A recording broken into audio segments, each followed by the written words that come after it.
know, the only people that fucking accent's terrible.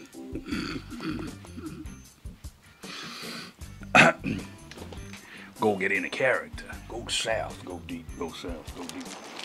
Come on. Pick a favourite rock.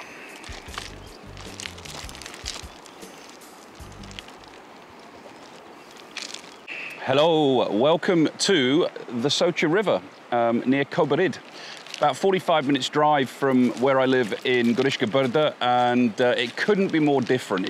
It's equally beautiful here, equally beautiful, but just a very different landscape. We're up further north, more mountainous.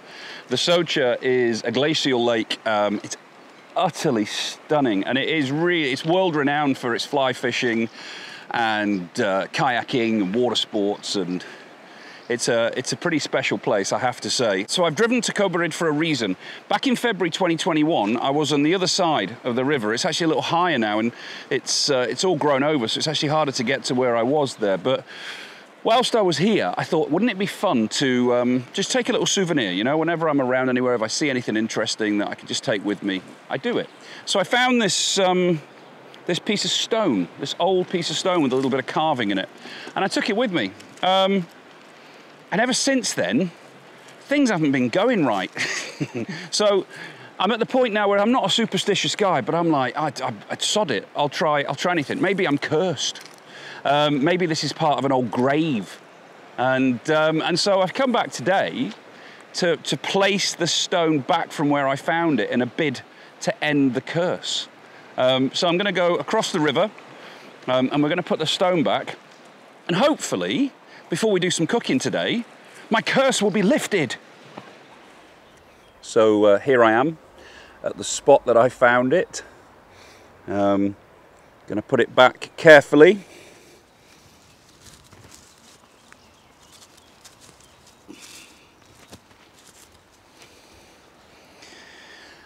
Let's hope that ends the curse.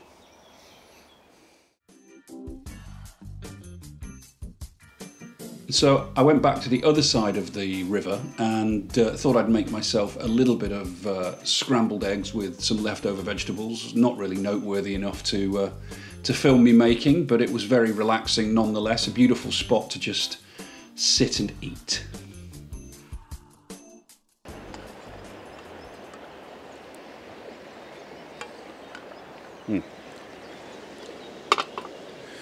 So why don't we pop back to the house, and I'll do some proper cooking. And the first in a series of recipes today, celebrating something that isn't celebrated enough. Offal. All the leftover bits of the animal, which traditionally were thrown away, given to dogs or poor people. I grew up in the north of England, so I classified more amongst the latter. And but I love it. I love cooking with it. I love eating it. And I'm going to start with an absolute doozy. I'm going to start with the one that is probably one of the least popular foods on the planet, and certainly was when I was growing up. It is tripe, tripa, vampi in Slovenia. Don't go! No, don't go! Oh, everybody's left. If there is anyone still left. Thanks for sticking with me. So when I grew up in the UK, this, which is the stomach lining of a cow, and there's multiple different types of it. Cows got different stomachs, different parts of its stomachs. But in the UK, in the north, this was just served with onions, tripe and onions. You'd boil this to death and you'd serve it with onions. And it was just this white, horrific looking. I never tasted it like that. I refused to go near it, to be honest with you. And then about 5 or 6 years ago, I was in the south of Tuscany at a friend's village, in their village festival. And we got handed around this bowl with the tomato-based sauce in it and something in there, and I wasn't quite sure what it was. And I asked, and they said, oh, it's tripa. Tripa. I was like, crikey, that must mean tripe. And I was a bit apprehensive, I have to say, and it blew me away. I absolutely loved it. And so I realised, you know, there's always different ways to make something taste good. And so today I'm not going to do one, I'm not going to do two, I'm going to do 3 different ways of cooking tripe in a hope that I can convince you to maybe give this a go. The other thing is super cheap. I mean, it's not the easiest thing to get hold of these days, but it's also, yeah. Let me try, okay? Let me try. So listen, the first thing you have to do is it always tends to come part cooked, and if you get it from a butcher, ask about how much cooking it needs. But before we use it in the 3 dishes, I'm going to kind of properly cook it through. And so this is where a pressure cooker comes in really handy, because it only takes about 20 minutes. You're probably going to cook it for a couple of hours otherwise. And it's just going to go on a simple braise. There's an onion going in there. There is some celery, the classic triumvirate of aromatics: celery, onions and carrots. Maybe you could put a sprig of parsley or something in there. I don't have that. I've got some marjoram in the garden, so I'll put that in there. Put in what you've got, right? And then just cover it up just with enough water to cover the tripe.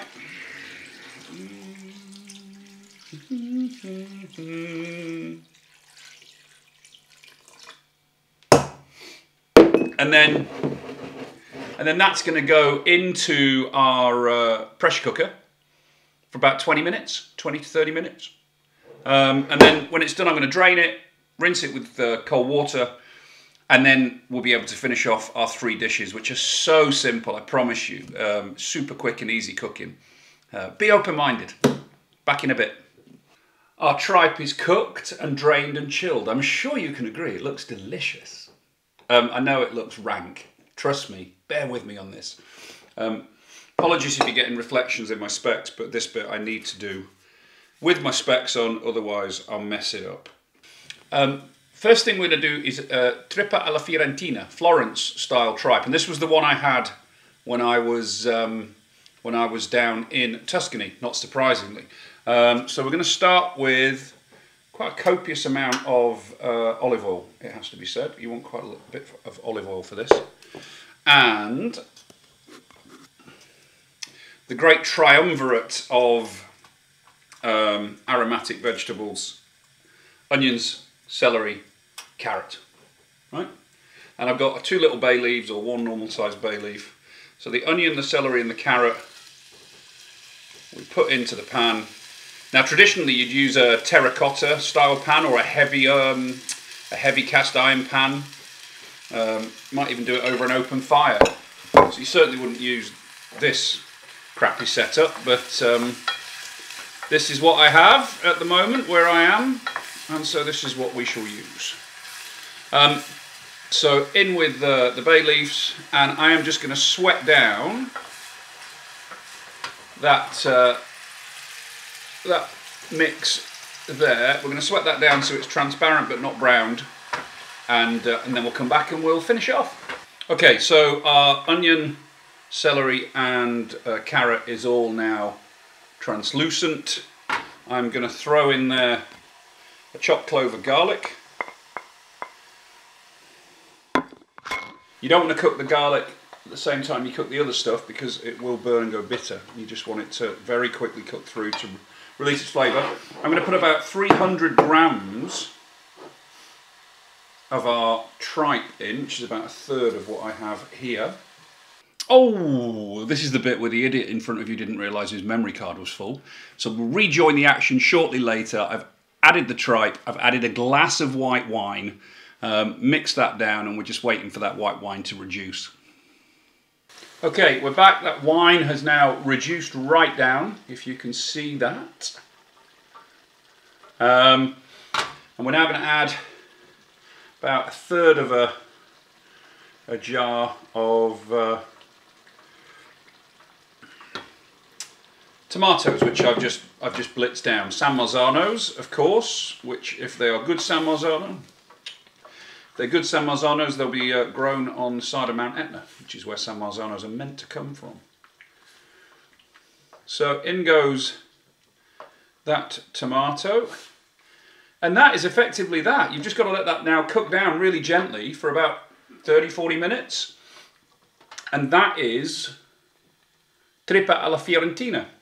We're back with number 2. So number 2 starts with just onion. This is Calabrese tripe. Calabria's in the south of Italy. said that. Here it is. So we've got just onions in the pot here that are fried down, and then we're going to add some sprigs of oregano, chopped garlic, and again the bay leaf. So in they go. Calabria is the home of unduja, which is the beautiful, spicy, soft sausage, which is very hard to get here. This one uses what should use a calabrese sweet pepper powder, but it's actually quite hard to get. So you can use, which is what I'm using, which is the smoked pimenton, the sweet smoked pimenton. It's not the same, but it is fit for purpose. Okay, now we're going to add another third of our, just over a kilo of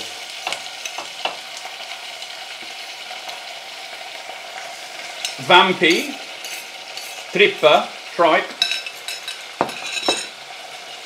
I'm going to give that a stir again.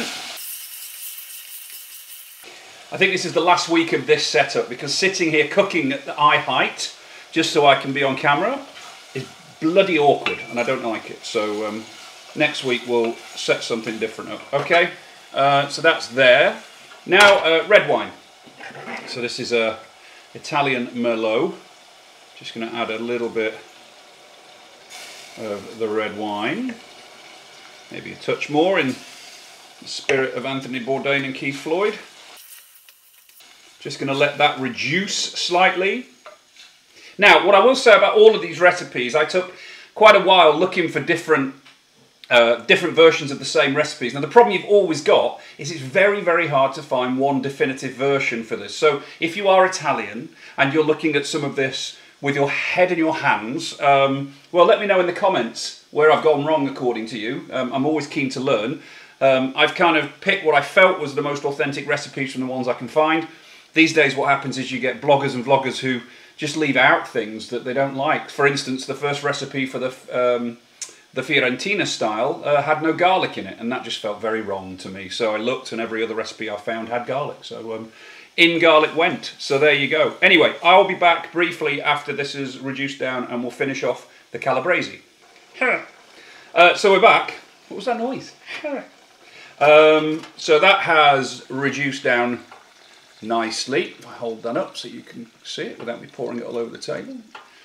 It would be nice to have the top-down camera as well, but beggars can't be choosers, and we'll get there. So that's reduced down. I'm going to add now about a tablespoon of this sweet smoked pepper, which is quite a lot, but they like their spice and their flavours down in Calabria, and it gives it such a wonderful red hue.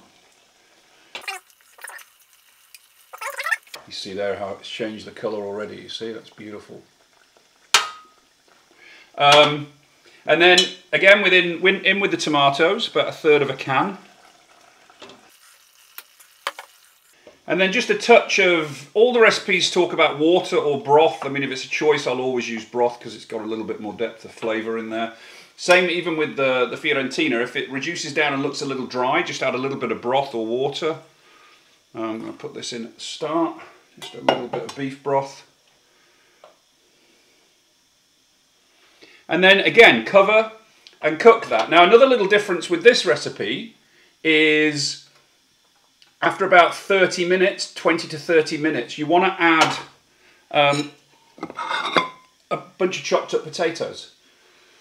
And finish the potatoes in there as well, and that just gives it an extra little bit of depth. I've not tasted this version of it before myself, so I'm really quite excited to taste this one, because this one feels as though it's a little bit up my street. So there you go. That's the calabrese.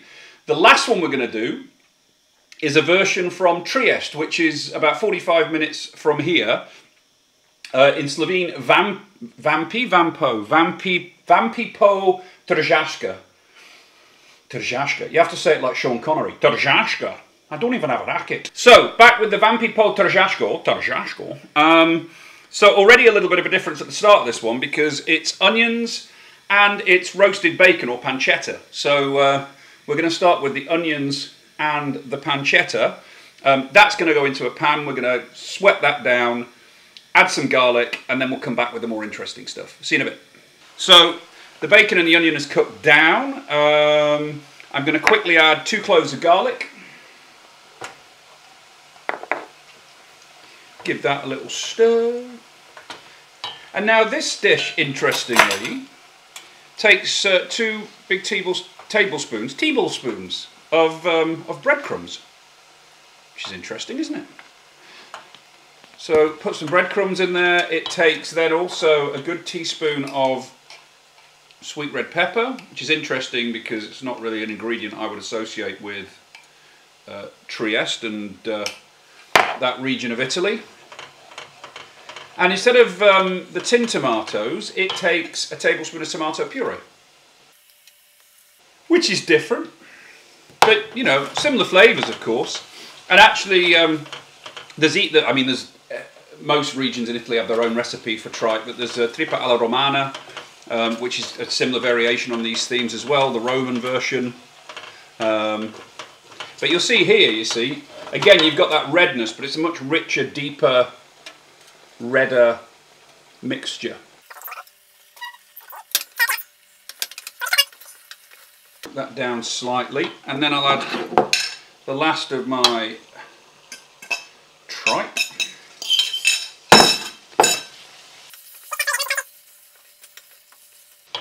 You see there, that's all looking lovely and red and beautiful.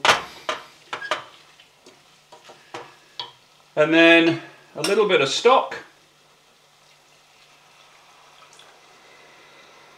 And a little bit back to the white wine for this one.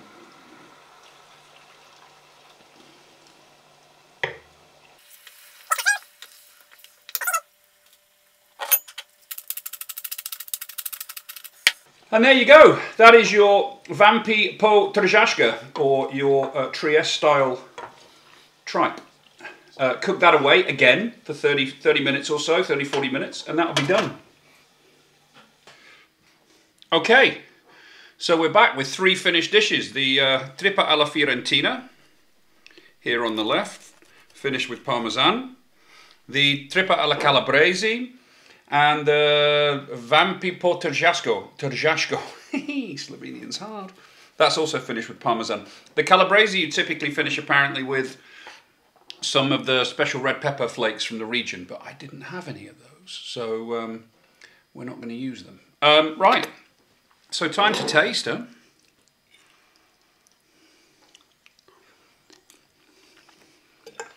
How attractive. It's honestly, I promise you, it's delicious. It's nice and light with the tomatoes. You've got lovely fragrance in there from the carrots, the celery, the onions, and the bay leaf. Very simple, classic Tuscan cuisine, but really quite delicious. Now onto the Calabrese. All 3 look very different as well, which is interesting.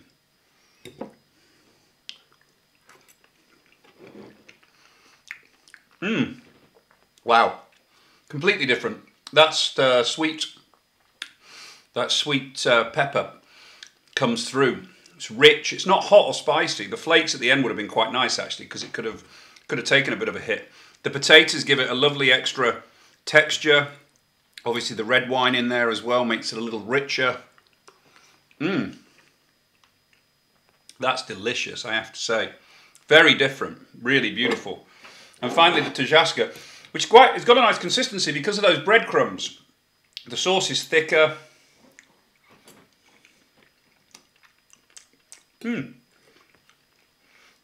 Again, a different flavour profile, different textures. A little bit of the red pepperiness in there, which I like. It gives it a sweetness and a richness. The cheese to finish it off, the texture of the breadcrumbs, the white wine gives it. So there's similarities but clear differences between all 3. Honestly, for me, all 3 are absolutely delicious. And I think you would be surprised if you were to give this a go. So let me know if you're even tempted in the comments. The next few weeks I'll be doing different types of offal. We're going to be looking at heart. We're going to be looking at liver, the thing I grew up with that I despised. But if done well again is absolutely lovely. We'll be looking at kidneys. All of this stuff. So yeah, I'm going to try and turn you on to giving it a go. But let me know what you think. If you do try any of these, do get in touch and send us a picture. I'd love to see, and I'd love to hear what you think. Have a lovely week, and I'll hand back to me by the side of the river. So I hope you enjoyed that. Just before I go, as always, I always like to hand over to my Southern American cousin, Bubba Hartley, and get some sage words of advice. Teach a man to fish, he'll eat for a day. Introduce a man to 5 winemakers, you'll be drunk forever. I hope you enjoyed that, guys. That's me for another week. If you would be kind enough to subscribe, you can click around my face, and there's last week's video also there as well.